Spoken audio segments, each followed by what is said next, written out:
อันนั้นพี่น้องสบายดีมันพบพอกับโกแบกอีกแล้วพี่น้องคือเก่ามันนี่อยู่ห้องคือเก่าพี่น้องมันนี้เฮาก็ได้ทอดปีกไก่ตำบักหุ่งใส่กุ้งพี่น้องแล้วก็มีหน่อไม้นำแล้วก็ผักขาพี่น้องเห็นอยู่ว่าตอนกุ้งเนาะ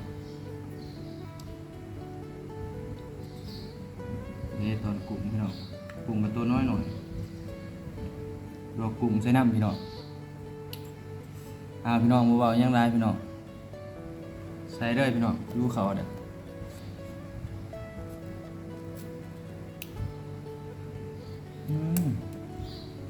ตำเองแซ่บเองพี่น้อง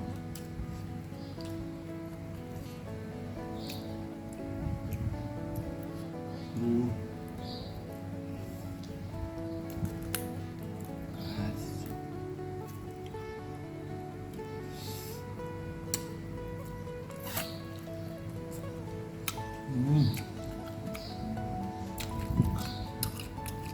ทอดไก่ก็แซ่บพี่น้องเลย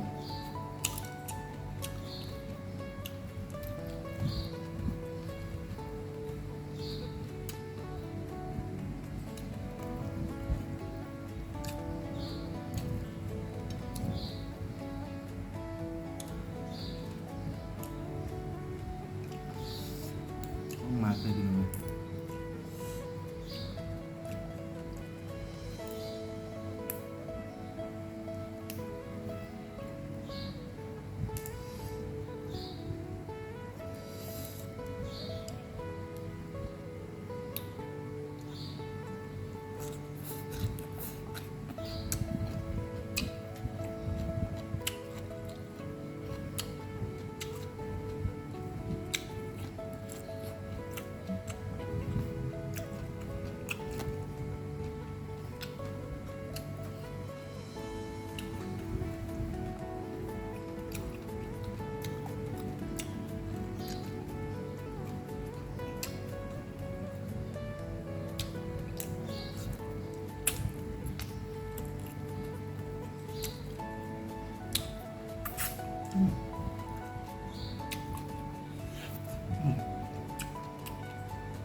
ตะกี้บ่มากเลยพี่น้องผักขาบ่เคยกินกับตำบักหุ่งเลยกันมาเห็นเขากินได้คลิปมันสิเข้ากันบ่คือว่ามาลองกินเองนี่คือว่าโอ้ติดใจเลยพี่น้องเลยผักขากับผักกระถินเอาผักขาดีกว่าพี่น้อง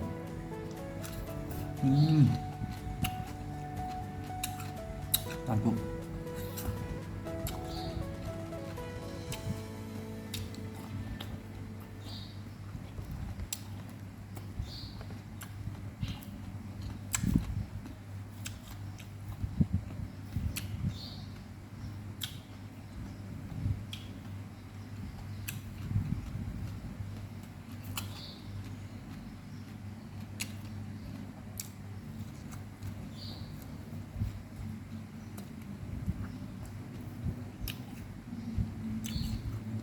ทอดไก่ก็แซ่บครับ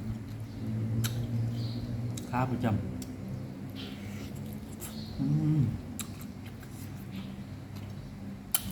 ปีละ15 บาทพี่น้องใหญ่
ปรุงกันน้อยหน่อยพี่น้อง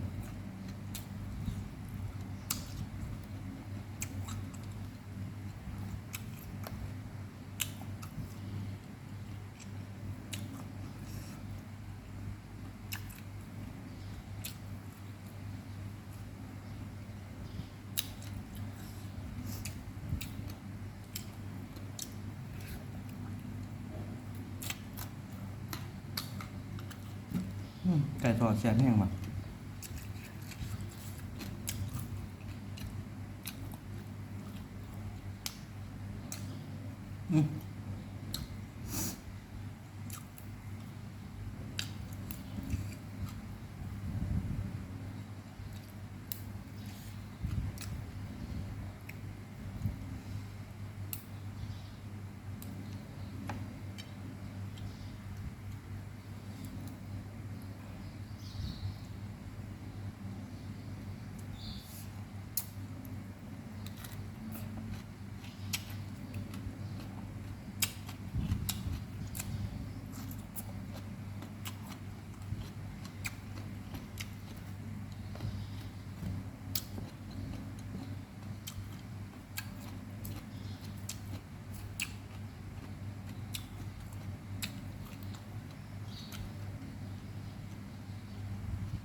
ปีกไงแท้ปีก15 บาทเนาะ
เอาพี่น้องคลิปนี้ก็